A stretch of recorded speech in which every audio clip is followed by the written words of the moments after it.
भारत माता की। भारत माता की। केंद्रीय मंत्रिमंडल के मेरे सहयोगी मनोहर लाल जी, धर्मेंद्र प्रधान जी, तोखन साहू जी, डॉक्टर सुकांता मजूमदार जी, हर्ष मल्होत्रा जी,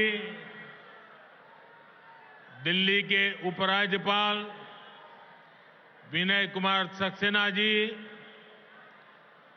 संसद में मेरे सभी साथीगण,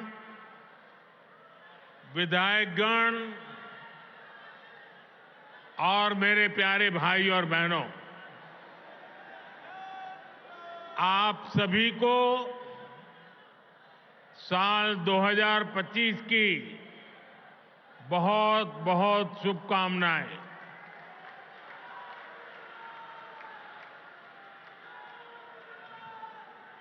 साल 2025 भारत के विकास के लिए अनेक नई संभावना लेकर आ रहा है।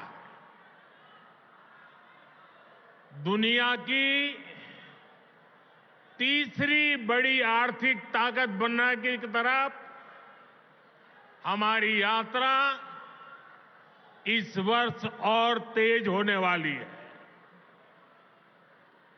आज भारत दुनिया में राजनीतिक और आर्थिक स्थिरता का प्रतीक बना है।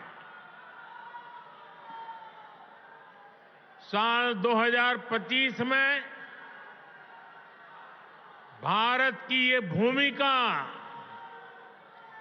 और सशक्त होगी। ये वर्ष विश्व में भारत की अंतर्राष्ट्रीय छवि को और सशक्त करने का वर्ष होगा।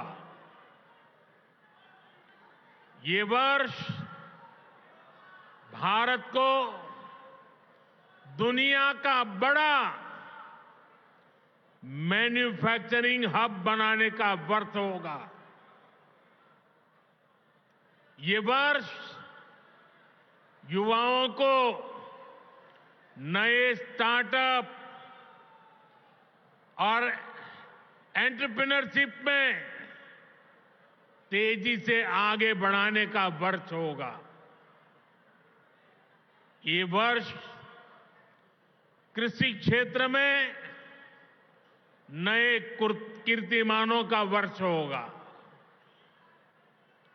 ये वर्ष विमेन लेड डेवलपमेंट के हमारे मंत्र को नई ऊंचाई देने का वर्ष होगा। ये वर्ष ईज ऑफ लिविंग बढ़ाने, क्वालिटी ऑफ लाइफ बढ़ाने का वर्ष होगा। आज का ये कार्यक्रम भी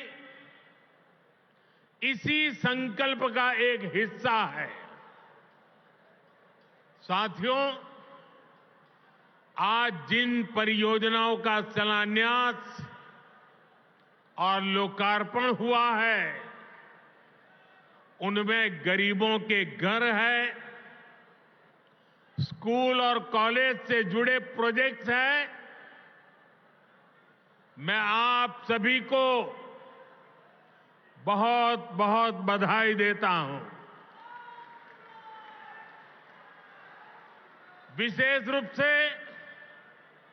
मैं उन साथियों को, उन माताओं बहनों को बधाई देता हूं जिनकी एक तरह से अब नई जिंदगी शुरू हो रही है।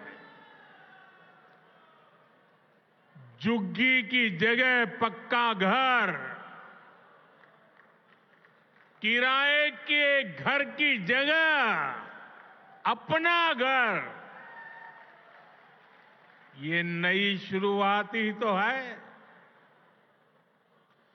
जिनको ये घर मिले हैं, ये उनके स्वाभिमान का घर है, ये आत्मसम्मान का घर है, ये नई आशाओं, नए सपनों का घर है। मैं आप सभी की खुशियों में आपके उत्सव का हिस्सा बनने ही आज यहां आया हूं।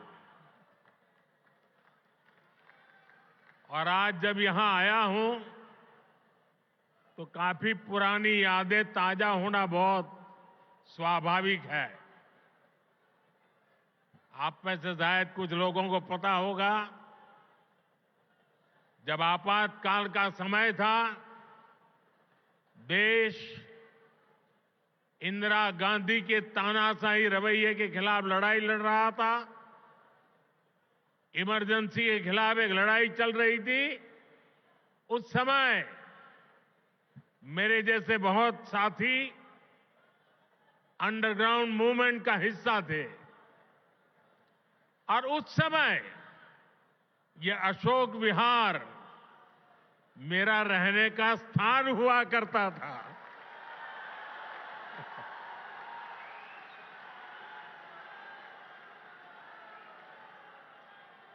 और इसलिए आज अशोक विहार में आते ही बहुत सारी पुरानी यादें ताजा होना बहुत स्वाभाविक है। साथियों, आज पूरा देश विकसित भारत के निर्माण में जुटा है। विकसित भारत में देश के हर नागरिक के पास पक्की छत हो, अच्छे घर हो, ये संकल्प लेकर हम काम कर रहे हैं। इस संकल्प की सिद्धि में दिल्ली का बहुत बड़ा रोल है। इसलिए भाजपा की केंद्र सरकार ने झुग्गियों की जगह पक्का घर बनाने का अभियान शुरू किया। 2 साल पहले भी मुझे कालकाजी एक्सटेंशन में झुग्गियों में रहने वाले भाई बहनों के लिए 3000 से अधिक घरों के शुभारंभ का अवसर मिला था। वो परिवार जिनकी अनेक पीढ़ियां सिर्फ झुग्गियों में ही रही, जिनके सामने कोई उम्मीद नहीं थी, वे पहली बार पक्के घरों में पहुंच रहे हैं। तब मैंने कहा था कि ये तो अभी शुरुआत है। आज यहां और 1500 घरों की चाबी लोगों को दी गई है। ये स्वाभिमान अपार्टमेंट्स गरीबों के स्वाभिमान को, उनकी गरिमा को बढ़ाने वाले हैं। थोड़ी देर पहले जब कुछ लाभार्थियों से मेरी बातचीत हुई तो मैं यही एहसास उनके भीतर देख रहा था। मैं नया उत्साह, नई ऊर्जा अनुभव कर रहा था। और वहां मुझे कुछ बालक बालिकाओं से भी मिलने का मौका मिला। ऐसा लग रहा था कि वह स्वाभिमान अपार्टमेंट की ऊंचाई जो है ना, उससे भी ऊंचे उनके सपने में देख रहा था।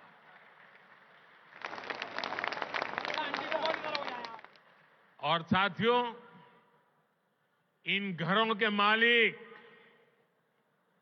भले ही दिल्ली के अलग अलग लोग हों, लेकिन ये सब के सब मेरे परिवार के ही सदस्य हैं।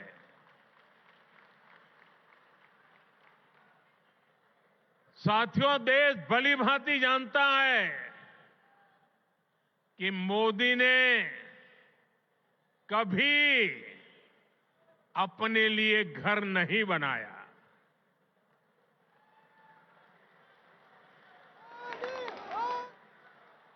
लेकिन बीते 10 वर्षों में 4 करोड़ से अधिक गरीबों के घर उनका सपना पूरा किया है।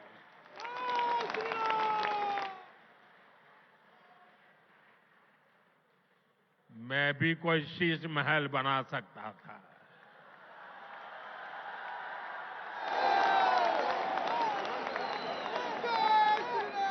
लेकिन मेरे लिए तो मेरे देशवासियों को पक्का घर मिले, यही एक सपना था। और मैं आप सबको भी कहता हूं, आप जब भी लोगों के बीच जाएं, लोगों को मिलें, और अभी भी जो लोग झुग्गी झोपड़ी में रहते हैं, मेरी तरफ से उनको वादा करके आना, मेरे लिए तो आप ही मोदी है। वादा करके आना, आज नहीं तो कल उनके लिए पक्का घर बनेगा, उनको पक्का घर मिलेगा।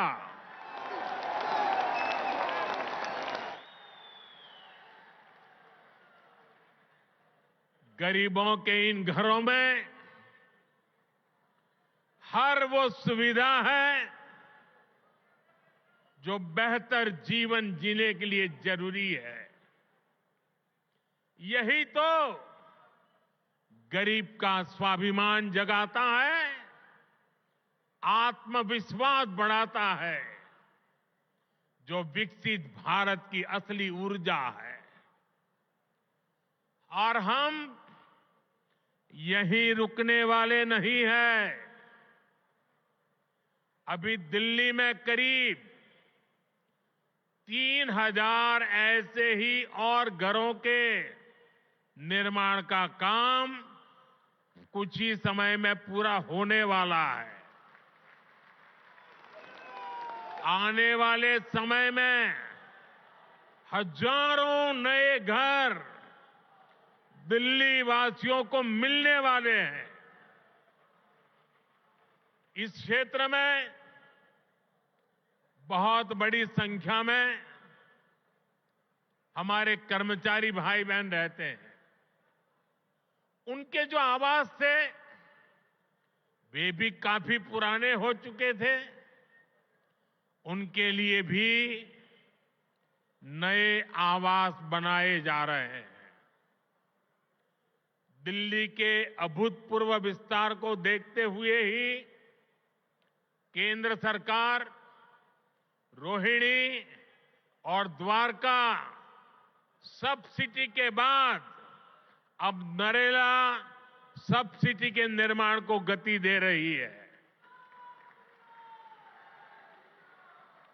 साथियों, विकसित भारत बनाने में बहुत बड़ी भूमिका हमारे शहरों की है। हमारे ये शहर ही जहां दूर दूर से लोग बड़े सपने लेकर आते हैं,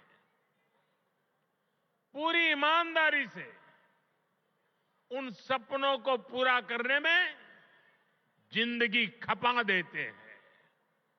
इसलिए केंद्र की भाजपा सरकार हमारे शहरों में रहने वाले हर परिवार को क्वालिटी लाइफ देने में जुटी है। हमारा प्रयास है कि गरीब हो या मिडिल क्लास, उसको अच्छा घर दिलाने में मदद मिले। जो नए नए लोग गांव से शहर आए हैं, उन्हें उचित किराए पर घर मिले। जो मध्यम वर्गीय परिवार है, मिडिल क्लास है, उसको भी अपना सपनों का घर पूरा करने के लिए सरकार पूरी मदद दे रही है। बीते एक दशक से कम लगातार ये काम निरंतर चल रहा है। बीते 10 वर्षों में प्रधानमंत्री आवास योजना शहरी, इसके तहत देश भर में 1 करोड़ से ज्यादा घर बने हैं। इसी योजना के तहत दिल्ली में भी करीब 30,000 नए घर बने हैं। साथियों, अब इस प्रयास को हमने और विस्तार देने की योजना शुरू की है। प्रधानमंत्री आवास योजना शहरी के अगले चरण में शहरी गरीबों के लिए 1 करोड़ नए घर बनने वाले हैं। इन घरों के लिए केंद्र की भाजपा सरकार ही मदद देने वाली है।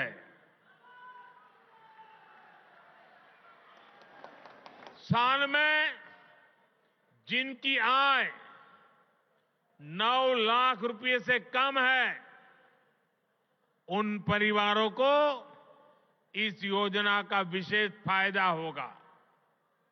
केंद्र सरकार मिडिल क्लास परिवारों को, मध्यम वर्ग परिवारों का घर का सपना पूरा करने के लिए होम लोन के ब्याज में बहुत बड़ी छूट दी रही है। वो पैसे सरकार दे रही है। साथियों, हर परिवार का सपना होता है कि उसके बच्चे अच्छे से पढ़ें, अच्छे से सीखें और अपने पैरों पर खड़े हो। देश में अच्छे स्कूल कॉलेज हो, यूनिवर्सिटीज हो, अच्छे प्रोफेशनल संस्थान हो, इस पर भाजपा सरकार द्वारा बहुत जोर दिया जा रहा है। हमें सिर्फ बच्चों को पढ़ाना ही नहीं है, बल्कि वर्तमान और भविष्य की जरूरतों के लिए नई पीढ़ी को तैयार भी करना है। नई नेशनल एजुकेशन पॉलिसी में इसी बात का ध्यान रखा गया है। नई राष्ट्रीय शिक्षा नीति गरीब परिवार का बच्चा हो, मध्यम परिवार के संतान हो, उनको नए अवसर देने वाली नीति को लेकर चलता है। हमारे देश में मध्यम वर्ग परिवार के बच्चे हो, गरीब परिवारों के बच्चे हो, उनके लिए डॉक्टर बनना, इंजीनियर बनना, बड़ी अदालत में खड़े होकर के वकालत करना, ये सारे सपने उनके भी होते हैं। लेकिन मध्यम वर्ग के परिवार के लिए अंग्रेजी माध्यम की स्कूल में बच्चों को पढ़ाना आसान नहीं होता है। गरीब के लिए बच्चों को अंग्रेजी में शिक्षा देना मुश्किल होता है। अगर मेरे मध्यम वर्ग के बच्चे, मेरे गरीब परिवार के बच्चे क्या अंग्रेजी के अभाव में डॉक्टर इंजीनियर नहीं बन सकते हैं क्या? क्या उनका डॉक्टर इंजीनियर बनने का सपना पूरा होना चाहिए कि नहीं होना चाहिए? और इसलिए आजादी के इतने सालों तक काम नहीं हुआ, वो आपके इस सेवक ने कर दिया है। अब वो अपनी मातृभाषा में पढ़ करके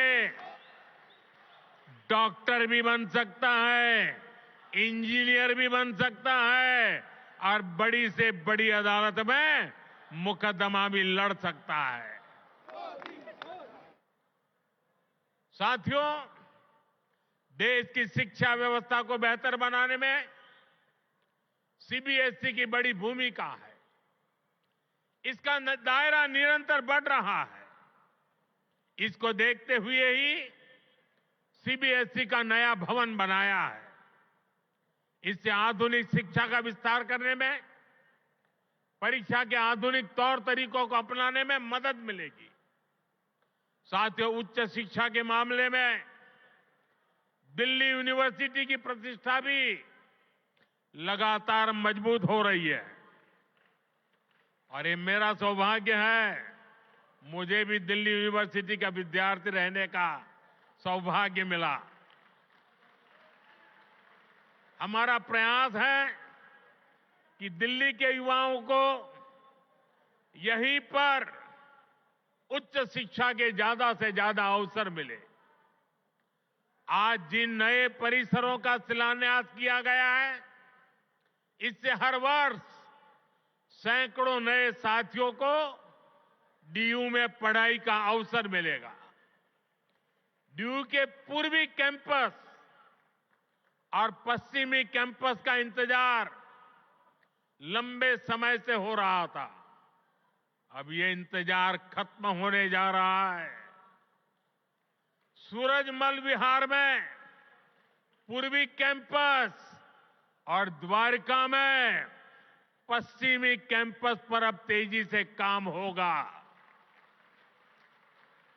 वहीं नजफगढ़ में वीर सावरकर जी के नाम पर नया कॉलेज भी बनने जा रहा है।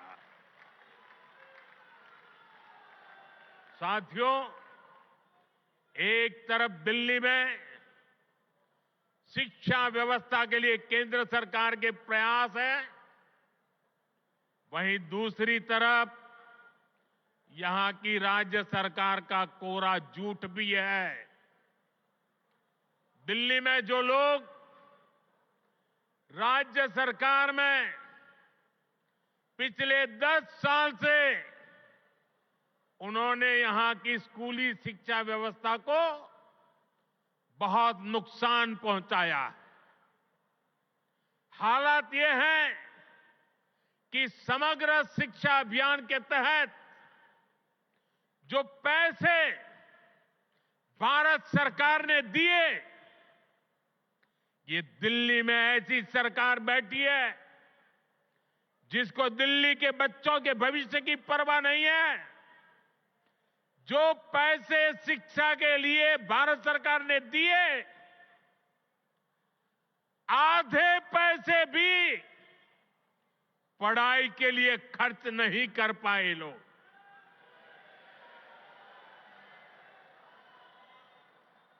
साथियों, ये देश की राजधानी है। दिल्ली वासियों का हक है, उनकी सुशासन की कल्पना की है, सुशासन का सपना देखा है। लेकिन बीते 10 वर्षों से दिल्ली एक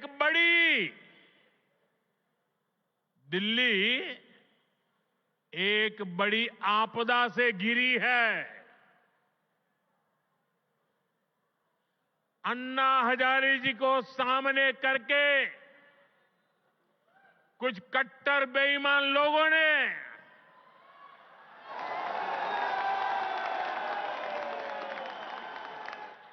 दिल्ली को आपदा में धकेल दिया। शराब के ठेकों में घोटाला, बच्चों के स्कूल में घोटाला, गरीबों के इलाज में घोटाला, प्रदूषण से लड़ने के नाम पर घोटाला, भर्तियों में घोटाला।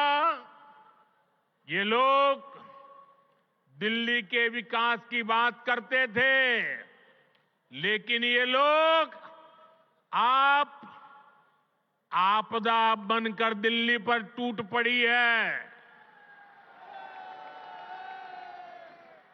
ये लोग खुलेआम भ्रष्टाचार करते हैं, फिर उसका महिमा मंडन भी करते हैं।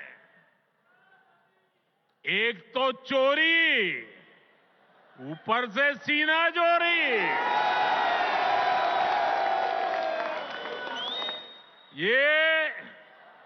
ये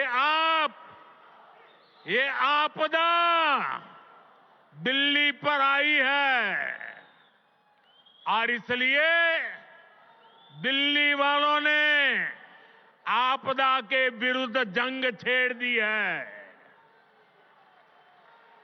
दिल्ली का वोटर दिल्ली को आपदा से मुक्त करने की ठान चुका है।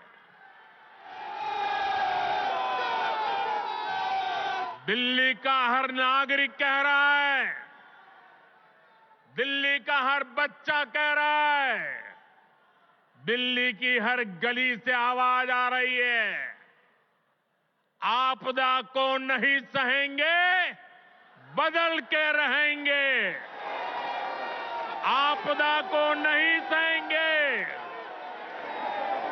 आपदा को नहीं सहेंगे, आपदा को नहीं सहेंगे, आपदा को नहीं सहेंगे। साथियों, दिल्ली देश की राजधानी है।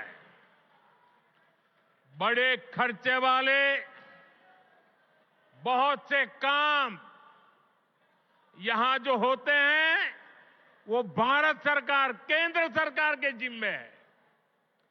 दिल्ली में ज्यादातर सड़कें, मेट्रो, बड़े बड़े अस्पताल, बड़े बड़े कॉलेज कैंपस, ये सब केंद्र सरकार ही बना रही है। लेकिन यहां की आपदा सरकार के पास जिस भी काम का दायित्व है उस पर भी यहां ब्रेक लगी हुई है। दिल्ली को जिस आपदा ने घेर रखा है उसके पास कोई विजन नहीं है। ये कैसी आपदा है, इसका एक और उदाहरण हमारी यमुना जी है। यमुना नदी, अभी मैं ये स्वाभिमान फ्लैट के लाभार्थियों से बात कर रहा था यहां आने से पहले, तो ज्यादातर वो इस उत्तरी क्षेत्र के रहने वाले थे। तो मैंने उनको पूछा छठ पूजा कैसी रही। उन्होंने कहा, साहब सर पे हाथ फोड़ के कह रहे थे, साहब यमुना जी का हाल इतना खराब हुआ, अब हम तो छठ पूजा क्या करें, इलाके में ऐसा छोटा मोटा करके हम मां की क्षमा मांग लेते हैं। हर दिल्ली वासी को यमुना जी का स्थिति, साथियों आज 10 साल बाद ये कह रहे हैं, और बेशर्मी देखो, लाज शर्म का नामो निशान नहीं। ये कैसी आपदा, ये कह रहे हैं यमुना की सफाई से वोट नहीं मिलते। अरे वोट नहीं मिलेंगे तो क्या यमुना को बेहाल छोड़ देंगे? यमुना जी की सफाई नहीं होगी तो दिल्ली को पीने का पानी कैसे मिलेगा? इन लोगों की करतूतों की वजह से ही आज दिल्ली वालों को गंदा पानी मिलता है। इस आपदा ने दिल्ली वालों के जीवन को टैंकर माफिया के हवाले कर दिया है। ये आपदा वाले रहेंगे तो भविष्य में दिल्ली को और भी विकराल स्थिति की तरफ ले जाएंगे। साथियों, मेरा ये निरंतर प्रयास है कि देश के लिए जो भी अच्छी योजनाएं बन रही हैं, उनका लाभ मेरे दिल्ली के भाई बहनों को भी मिले। केंद्र की भाजपा सरकार की योजनाओं से गरीब और मध्यम वर्ग को सुविधाएं भी मिल रही हैं और पैसे भी बच रहे हैं। साथियों, केंद्र की भाजपा सरकार बिजली का बिल 0 कर रही है और इतना ही नहीं, बिजली से कमाई के अवसर भी दे रही है। पीएम सूर्य घर मुफ्त बिजली योजना से हर परिवार आज बिजली उत्पादक बन रहा है। भाजपा सरकार हर इच्छुक परिवार को 78,000 रुपीज, करीब 75-80 हजार रुपये एक परिवार को सोलर पैनल लगाने के लिए 75-80 हजार रुपये दे रही है।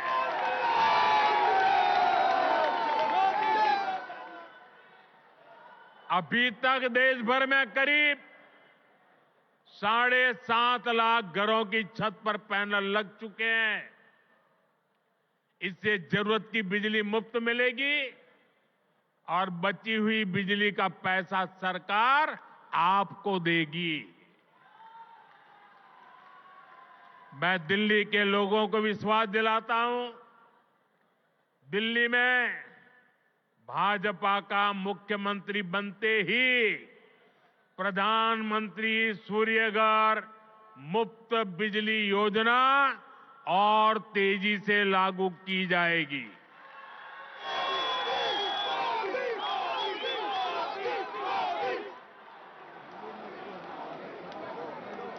साथियों, आज दिल्ली के करीब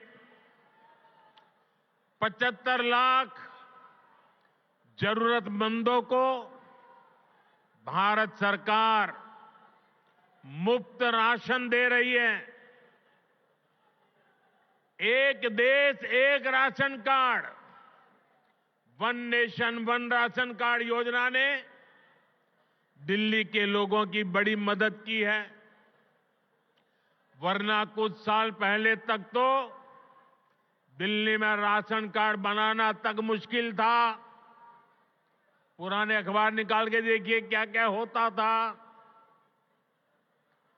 आपदा वाले तो राशन कार्ड बनाने में भी घूस लेते थे। आज घूसखोरी का रास्ता भी बंद हुआ है और राशन के खर्च में भी बचत हो रही है। साथियों, दिल्ली के गरीब हो, मध्यम वर्गीय परिवार हो, उनको सस्ती दवाएं मिले, इसके लिए करीब 500 जन औषधि केंद्र यहां दिल्ली में बनाए गए हैं। इन केंद्रों पर 80% से अधिक डिस्काउंट पर दवाएं उपलब्ध है। 100 रुपये की दवाई 15 रुपया 20 रुपये में मिलती है। इन सस्ती दवाओं से दिल्ली के लोगों को हर महीने हजारों रुपए की बचत हो रही है। साथियों, मैं तो दिल्ली वालों को मुफ्त इलाज की सुविधा देने वाली आयुष्मान योजना का भी लाभ देना चाहता हूं। लेकिन आपदा सरकार को दिल्ली वालों से बड़ी दुश्मनी है। वे पूरे देश में आयुष्मान योजना लागू है, लेकिन इस योजना को आपदा वाले यहां लागू नहीं होने दे रहे। इसका नुकसान दिल्ली वालों को उठाना पड़ रहा है। और सबसे बड़ी बात, हमारे दिल्ली के व्यापारी देश भर में जाते आते रहते हैं, दिल्ली के प्रोफेशनल देश भर में जाते आते रहते हैं, दिल्ली के नौजवान देश भर में जाते आते रहते हैं, घूमने फिरने जाते हैं। हिंदुस्तान के किसी कोने में गए और कुछ हो गया, अगर आयुष्मान कार्ड होगा तो कार्ड वहां पर भी आपकी ट्रीटमेंट की गारंटी बन जाएगा। लेकिन ये लाभ दिल्ली को नहीं मिल रहा है, क्योंकि दिल्ली की आपदा सरकार आपको आयुष्मान से जोड़ नहीं रही है। और इसलिए हिंदुस्तान में कहीं गए, कुछ हो गया, ये मोदी चाहते हुए भी आपकी सेवा नहीं कर पाता है, ये आपदा के पाप के कारण। साथियों, भाजपा सरकार 70 साल की आयु के ऊपर के बुजुर्गों को भी आयुष्मान योजना के दायरे में ले आई है। किसी भी परिवार का 70 साल से ऊपर का व्यक्ति, अब उनके बच्चों को उसकी बीमारी की चिंता नहीं करनी पड़ेगी, ये आपका बेटा उनकी चिंता करेगा। लेकिन मुझे बड़े दुख के साथ कहना पड़ रहा है कि बेटा दिल्ली के बुजुर्गों की कितनी सेवा करना चाहे, लेकिन आपदा वालों ने दिल्ली के बुजुर्गों को उस सेवा से वंचित कर दिया है, फायदा नहीं ले पा रहे हैं। आपदा वालों का स्वार्थ, आपदा वालों की जीत, आपदा वालों का अहंकार आपके जीवन से वो ज्यादा बड़ा मानते हैं। साथियों, दिल्ली के लोगों के लिए भारत सरकार पूरी संवेदनशीलता से काम कर रही है। दिल्ली की अनेकों कॉलोनियों को रेगुलर करके भाजपा सरकार ने लाखों लोगों की चिंता दूर की है। लेकिन यहां की आपदा सरकार ने, यहां की राज्य सरकार ने उन्हें आपदा का शिकार बना डाला। केंद्र की भाजपा सरकार लोगों की मदद के लिए स्पेशल सिंगल विंडो कैंप चला रही है, लेकिन आपदा सरकार इन कॉलोनियों में पानी की, सीवर की सुविधाएं तक ठीक से नहीं दे रही है। इसके चलते लाखों दिल्ली वासियों को बहुत परेशानी हो रही है। घर बनाने में लाखों रुपए लगाने के बाद भी अगर सीवर ना हो, नालियां टूटी हो, गली में गंदा पानी बहता हो, तो दिल्ली के लोगों का दिल दुखना बहुत स्वाभाविक है। जो लोग दिल्ली के लोगों से विश्वासघात करके, झूठी कस्में खाके अपने लिए शीश महल बनवा लेते हैं, उनसे जब यह आपदा जाएगी और भाजपा आएगी तो इन सारी समस्याओं का समाधान भी किया जाएगा। साथियों, आपको याद रखना है, जहां जहां आपदा का दखल नहीं है, वहां हर काम अच्छे से होता है। आपके सामने डीडीए, दिल्ली डेवलपमेंट अथॉरिटी का उदाहरण है। डीडीए में आपदा का उतना दखल नहीं है। इसके कारण डीडीए गरीबों और मध्यम वर्ग के लिए नए घर बना पा रही है।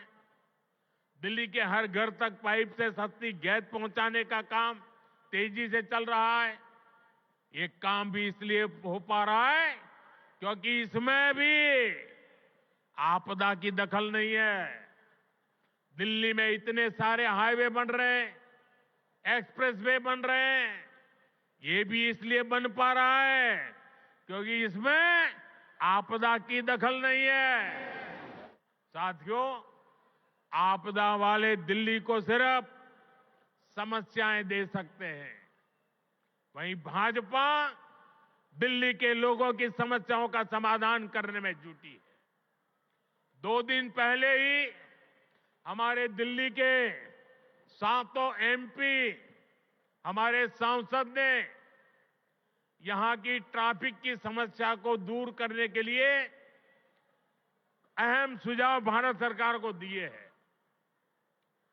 दिल्ली एयरपोर्ट के नजदीक शिव मूर्ति से नेल्सन मंडेला मार्ग तक टनल बनाना हो, दिल्ली अमृतसर कटरा एक्सप्रेसवे को केएमपी एक्सप्रेसवे से जोड़ना हो, दिल्ली देहरादून एक्सप्रेसवे को अर्बन एक्सटेंशन रोड 2 से जोड़ना हो, या दिल्ली का ईस्टर्न बाईपास हो, ये हमारे सांसदों ने जो सुझाव दिए, इन सुझावों को भारत सरकार ने मान लिया है। इन पर सैद्धांतिक सहमति दे दी है। इनसे आने वाले समय में दिल्ली में ट्रैफिक की समस्या का समाधान होगा। साथियों, साल 2025 दिल्ली में सुशासन की नई धारा तय करेगा। ये साल राष्ट्र प्रथम, देशवासी प्रथम, मेरे लिए दिल्लीवासी प्रथम, इस भाव को सशक्त करेगा। ये साल दिल्ली में राष्ट्र निर्माण और जन कल्याण की नई राजनीति का शुभारंभ करेगा। और इसलिए आपदा को हटाना है, भाजपा को लाना है। आपदा को हटाना है, आपदा को हटाना है, आपदा को हटाना है। इसी विश्वास के साथ आप सभी को नए घरों के लिए, नए शिक्षा संस्थानों के लिए फिर से एक बार बहुत बहुत बधाई। मेरे साथ बोले भारत माता की। दोनों हाथ ऊपर करके पूरी ताकत से बोलिए। आपदा से मुक्ति का नारा चाहिए। भारत माता की, भारत माता की, भारत माता की।